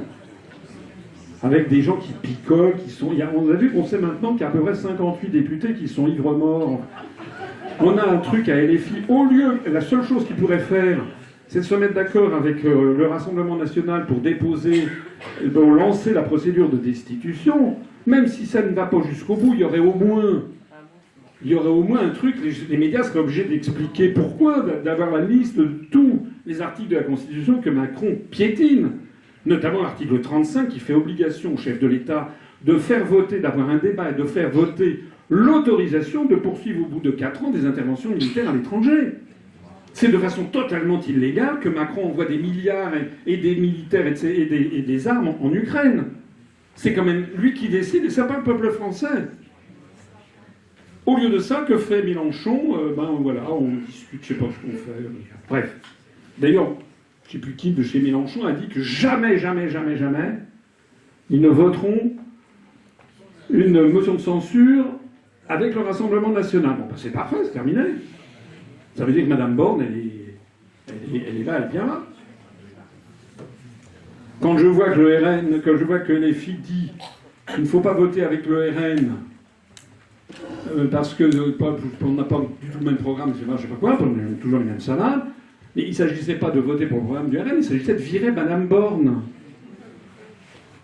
Le programme du CNR, le Conseil national de la résistance de 1943-44, c'était justement l'alliance des Français de tous les horizons, y compris De Gaulle y avait beaucoup tenu, il avait demandé à Jean Moulin, y compris quelques rescapés de la cagoule, c'est-à-dire de l'extrême droite française, ou de l'Action française, extrême droite anti-nazie, ça existait. Et le RN, c'est pas mieux.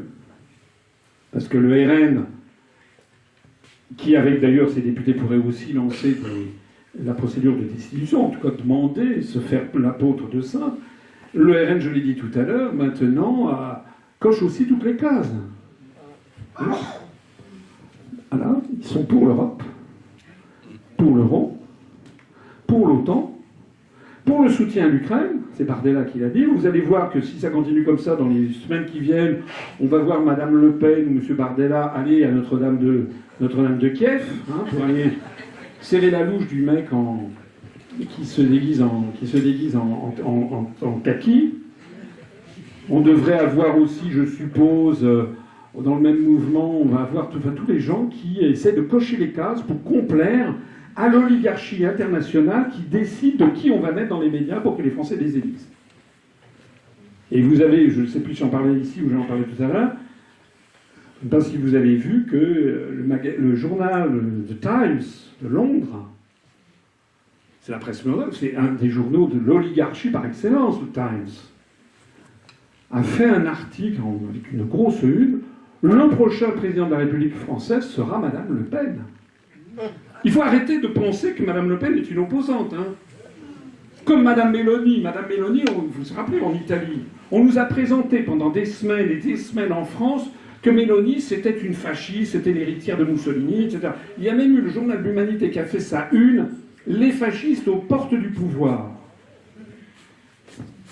Si vous alliez regarder le programme de Madame Meloni, ce que j'avais fait, j'ai d'ailleurs fait une vidéo pour dire que tout ça c'était de la blague, Madame Meloni, dans le programme de gouvernement qu'elle avait signé avec Salvini, avec Berlusconi, avec une quatrième force dont j'ai oublié le nom, qui est une petite force, le premier paragraphe de cet accord de coalition de Madame Meloni, c'était « L'Italie étant un des pays fondateurs de la construction européenne, l'Italie doit poursuivre et approfondir la construction européenne. » Deuxièmement, l'Italie doit absolument rester dans l'euro. Troisièmement, l'Italie est un membre actif de l'OTAN et doit refuser l'invasion militaire en Ukraine et soutenir l'Ukraine. C'est ça, c'est les cases à cocher. Alors, si vous cassez possible, en plus, il faut être, si possible, un young leader de la French American Foundation.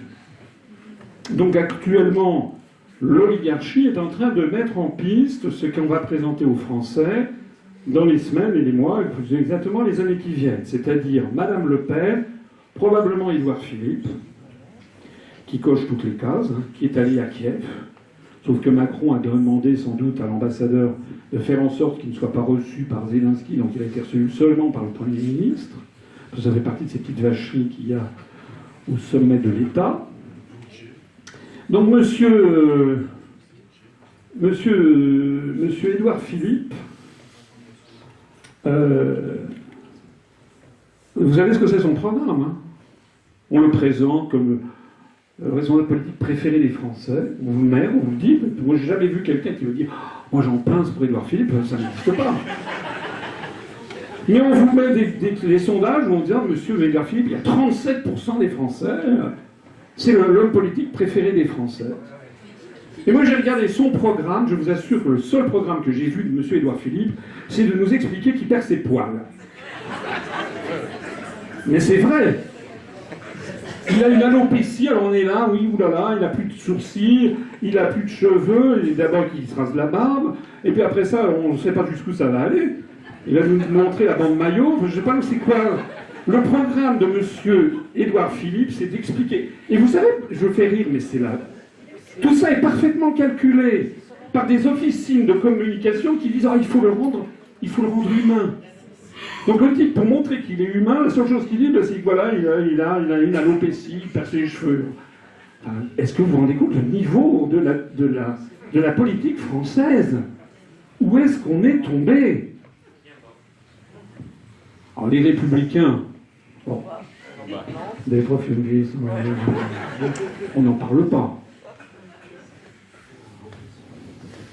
Parti socialiste, non? On a fait le tour, hein, je crois. En tout cas, le Parti communiste, les gens de la NUPES, tout le monde est derrière, en rang serré contre la Russie et pour l'Ukraine.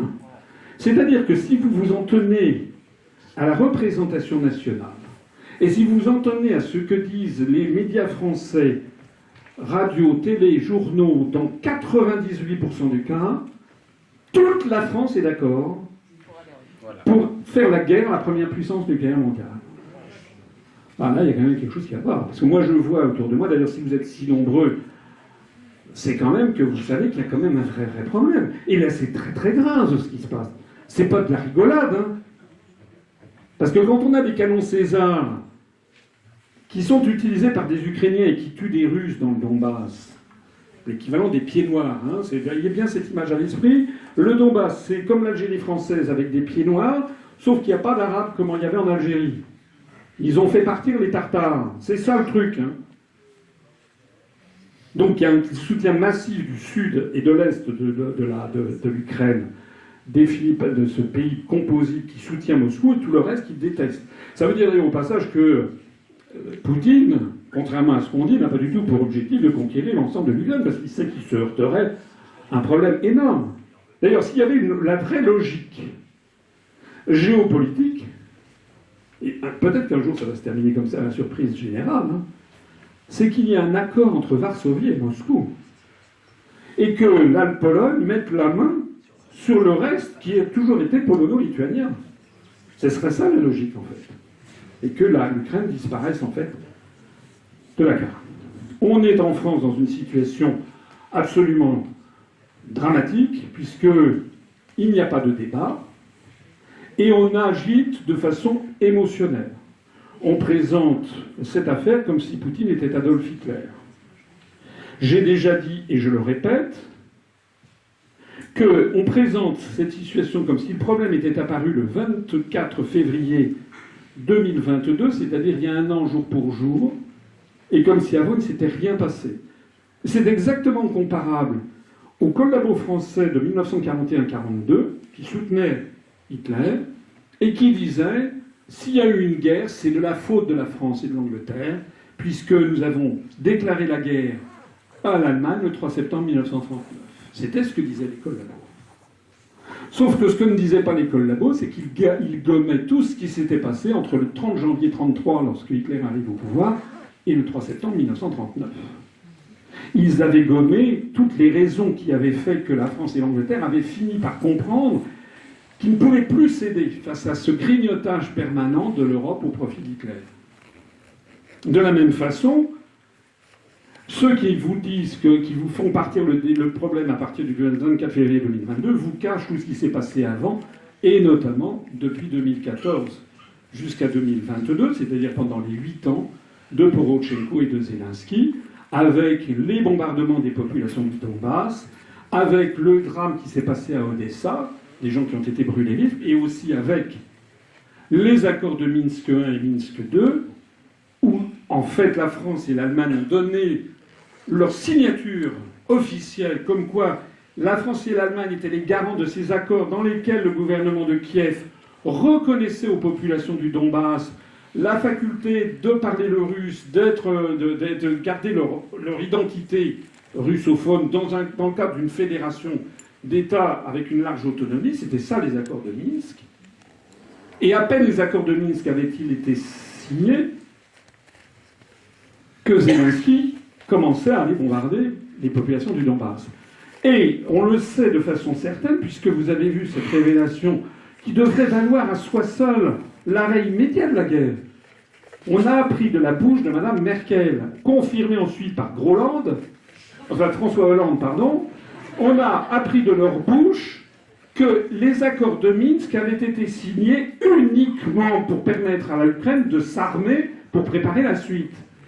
Que jamais la France et l'Allemagne, malgré la signature qu'ils avaient donnée, n'avaient envisagé un instant de faire respecter ces accords. Eh bien, je suis désolé, ça rappelle furieusement un autre accord, c'est l'accord de Munich de 1938. Si vous comprenez, on peint Poutine comme Hitler, mais non, c'est pas vrai. Le bon correspondant d'Hitler, c'est l'OTAN. C'est l'OTAN qui ne cesse de grignoter, de même que Hitler avait grignoté l'Autriche avec l'Anschluss, puis les Sudètes, et ensuite intervenait en Pologne. De la même façon, vous avez l'OTAN qui a accumulé tous les pays de l'Est, puis ensuite s'attaque à l'Ukraine, pour ensuite s'attaquer au Donbass, pour ensuite s'attaquer à la Russie. Et lorsque Daladier et Chamberlain sont allés signer les accords de Munich en 1938 en donnant leur accord sur le fait que Hitler mettait la main sur les Sudètes, Ils ont cru que s'ils assuraient la paix, mais en fait, ils se faisaient berner par Hitler, qui préparait la suite, qui préparait l'invasion. C'est exactement ce qui se passe. Voilà ce que je voulais vous dire sur ces sujets. Que faut-il faire? Je vais terminer là-dessus avant de vous donner la parole. Qu'est-ce qu'il faudrait faire aujourd'hui? D'abord, si je peux me permettre, que la France redevienne la France. Il faut que les Français arrêtent. Je veux dire, si j'avais un conseil à donner aux Français, vous n'écoutez plus la télé. Vous fermez la télé, vous la balancez aux encombrants. C'est un poison.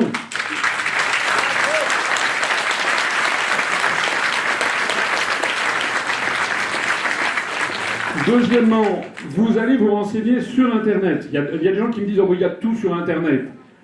Je dis « Ben oui, mais sur la télé, il n'y a rien ».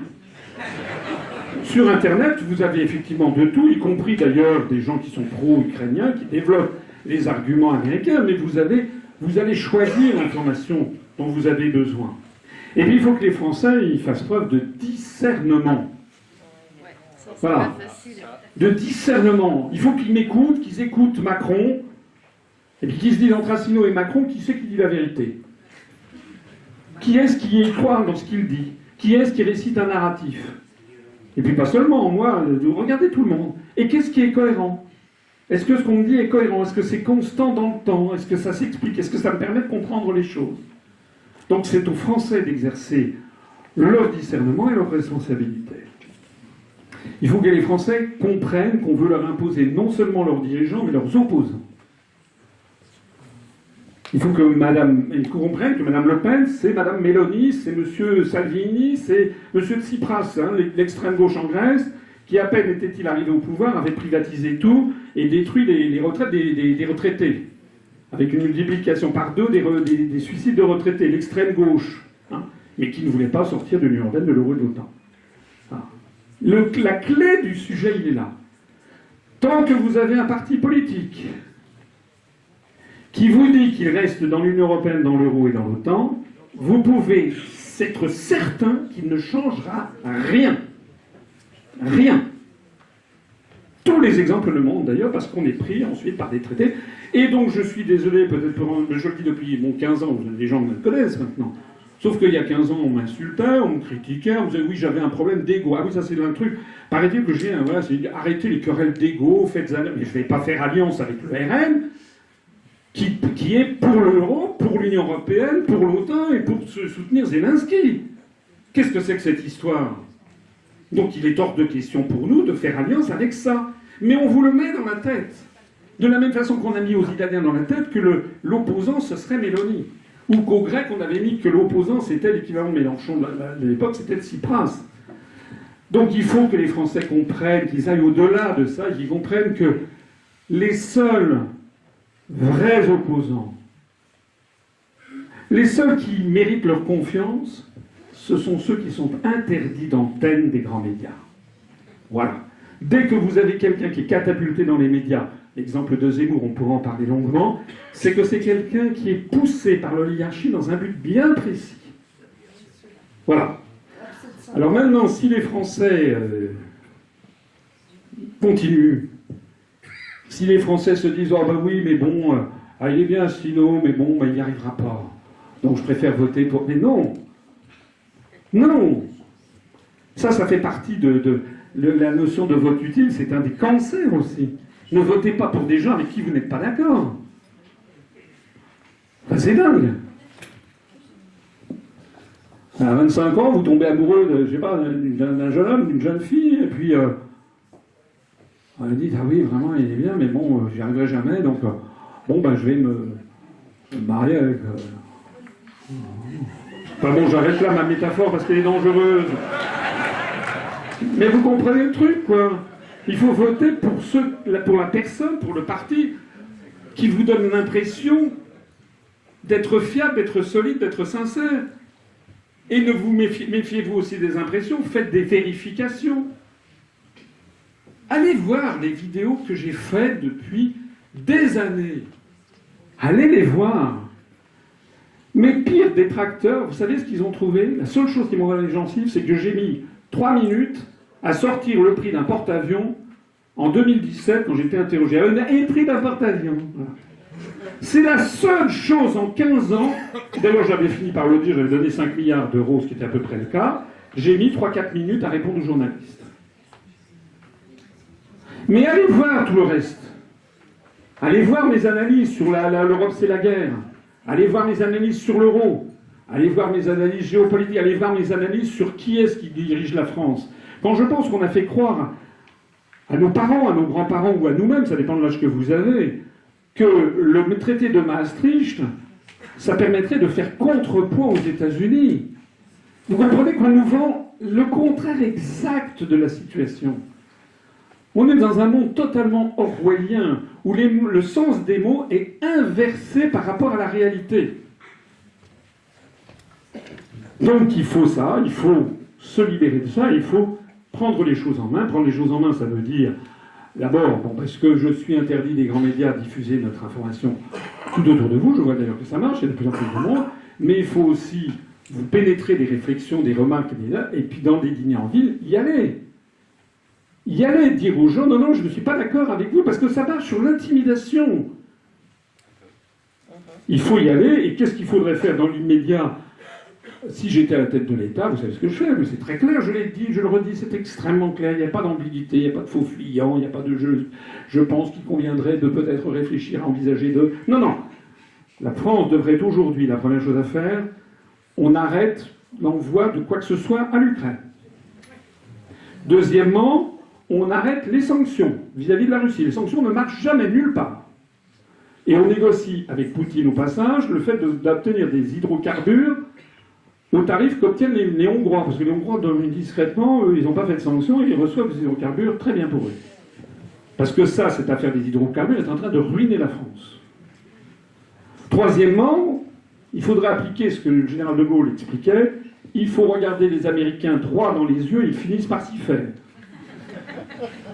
Ça veut donc dire que, au lieu que ce soit la Russie et la Chine qui saisissent le Conseil de sécurité des Nations Unies sur l'affaire de Nord Stream 2 et sur les révélations de Seymour Hersh, c'est la France qui devrait, avec l'Allemagne, avec l'Autriche, etc., ou toute seule s'il le faut, prendre l'initiative de saisir le Conseil de sécurité des Nations Unies en demandant l'audition du gouvernement norvégien et en demandant l'audition du chef de la marine américaine et avec une confrontation avec Seymour Hersh. Est-ce que vous vous rendez compte qu'on n'a même pas fait ça? C'est les Chinois qui le demandent. On ne peut pas... Enfin, je veux dire, c'est une question d'honneur, en fait, au bout du compte. Voilà, si l'Europe ne réagit pas à ça, c'est terminé. Et vous savez que tout ça se paye extrêmement cher. Parce que ce qui est en train de se passer en ce moment, c'est que la France perd pied de partout, en particulier en Afrique. Moi, il se trouve que mes vidéos qui ont beaucoup de succès sont beaucoup visionnées dans la francophonie. Allez voir les commentaires, que j'évite de lire parce que mon modestie naturelle, on est offensé. Mais allez voir, sans rigoler, allez voir les commentaires sur mes vidéos. Il y a beaucoup d'internautes qui sont au Maghreb, dans les pays de la francophonie ou en Afrique, au Canada, en Belgique, en Suisse, etc., au Liban. Donc il y a beaucoup de gens qui s'aperçoivent que la France est en train de disparaître dans le monde et qu'on est la risée du monde entier, en fait. Avec, par ailleurs, les rodomontades que nous ne sommes pas en mesure de tenir, puisque vous savez que l'armée française est absolument exsangue, en fait. Voilà ce que je voulais vous dire. Il y aurait beaucoup d'autres choses à dire, notamment un programme, mais ça, le programme, il existe, sauf qu'il n'a jamais été présenté par la presse aux Français. Donc si vous voulez voir quel est le programme de l'UPR, celui du programme présidentiel que j'avais présenté en 2022, il est présent sur notre site. Et vous vous apercevrez que, contrairement à une légende que des gens bien intentionnés ont également dit sur moi, on a dit que j'étais obnubilé par l'Europe et que j'avais que ça à la bouche. C'était mon seul programme. Non. Allez voir le programme de l'UPR, il y a 27 chapitres. Allez regarder sur les retraites. J'ai d'ailleurs fait une petite vidéo qu'on va sortir là-dessus pour rappeler quelle est notre position sur les retraites. J'avais proposé depuis 2007 d'ailleurs, ou 2010, d'inscrire dans la Constitution française le principe de la retraite par répartition. Je suis le seul à le proposer. Allez voir ce que nous disons sur les services publics. Je suis le seul à dire qu'il faut absolument restituer aux Français les grands services publics à la française, que sont EDF, la SNCF, GDF, la Poste, etc. Parce que plus on les détruit, et plus on les privatise, et plus on détruit en fait les services. Or, c'était des éléments essentiels d'abord d'appartenance à un même peuple, et aussi de justice sociale. Allez voir ce que je dis sur la culture, allez voir ce que je dis sur la diplomatie, sur la santé, sur l'école, l'éducation, l'immigration, etc.